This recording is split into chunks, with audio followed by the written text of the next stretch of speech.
Sa panahon ngayon, hindi na mahirap ang pagbiyahe sa iba't ibang lugar, lalo na kung dito lang sa atin.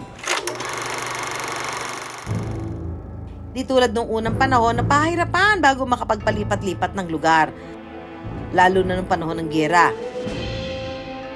Kailangan muna ng safe conduct pass na mistulang pasaporte para makabiyahe. Panahon ng himagsikan, nagkakaroon sila ng maraming checkpoint and then ilalabas mo yung passport. Pero hindi ibig sabihin niya na babiyahe ka sa abroad. Actually, from lalawigan, from town to town, bayan to bayan, kailangan mong pakita yung katibayan. So actually, this is like a form of a visa. Ito mga visa requirements niya na meron siyang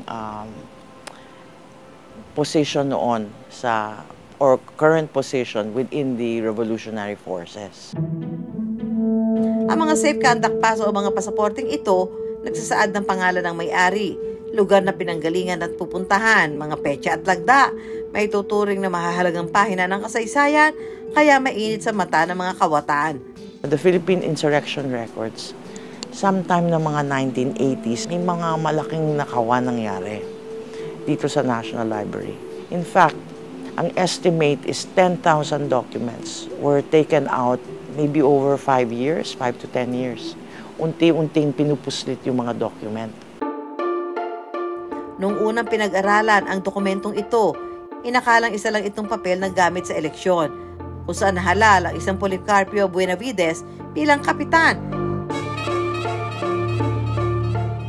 Pero sa patuloy na pag-aaral, napag-alamang wala pala itong koneksyon sa eleksyon at isa pala itong pasaporte. Sa mga mahihilig mag-shopping dyan, imamain ko ba agad kung ang inilala ko online, mga pahina ng ating kasaysayan? Tulad ng dokumentong ito mula pa noong 1896, panahon ng revolusyon laban sa Espanya. Add to cart na ba agad-agad? Pero tila di pa naman huli ang lahat. Nitong Abril lang, may nagmagandang loob para sinupin ang isang yaman ng ating kasaysayan. Sa pakikipagtulungan ng NHCP o National Historical Commission of the Philippines, ang isang dokumentong pagmamayari ng isang nagngangalang Policarpio Buenavides. Ang petsa at lugar na nakasaad sa dokumento, ika-10 ng Enero taong 1896, mula pa sa Malasiki, Pangasinan. Naibalik ito sa pambansang aklatan. Unfortunately, yung mga bumibili ng mga dokumento ay hindi mga historian. Wala silang interest para malaman yung kasaysayan ng Pilipinas. Ang interest nila, yung autograph, yung lagda. Pero care nila kung ano yung laman ng mga documents. Ang mga ganitong dokumento, mabibili raw online sa halagang $50 o mahigit 2,000 piso kada piraso. Lahat ito were discovered by Dr. Richardson, our foremost expert on the Katipunan, in an online selling platform. Ito yung pinaka-recent na retrieval ng National Library.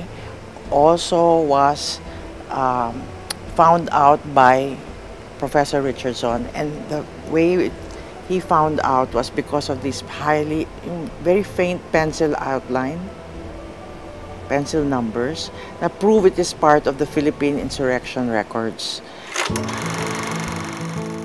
Para alamin pa ang ibang detalye ng pasaporte at makilala si Policarpio Buenavides, to the rescue naman ang historian na si Professor Melchor Orpilla ng Pangasinan State University. Napaka-importante na makakita ng mga pruweba na may mga lokal na mga tao sa Pangasinan na sumali ng 1897 sa Katipunan na itinatag ni Bonifacio. Pero pag-amin ni Professor Orpilla, hindi raw matunog ang pangalan ni Policarpio Benavides sa Pangasinan kahit pa ito nanungkulan bilang kapitan. Meron akong nahanap na pangalang Don Policarpio Benavides, pero siya ay taga Sampaloc. At ang record na nahanap ko ay isang census noong 1881 sa lugar ng Sampaloc sa Maynila. Hindi man nabigyan linaw pa ang pagkatao ni Policarpio Benavides, tuloy pa rin daw ang pagsasaliksik sa kanyang ambag sa kasaysayan, gamit ang kanyang lumang pasaporte pabalik sa nakaraan. Sa pamamagitan ng kasaysayan, muli nating nasusulipan ang nakaraan at nagkakaroon ng gabay sa kinabukasan. Kaya dapat ipreserba at pangalagaan.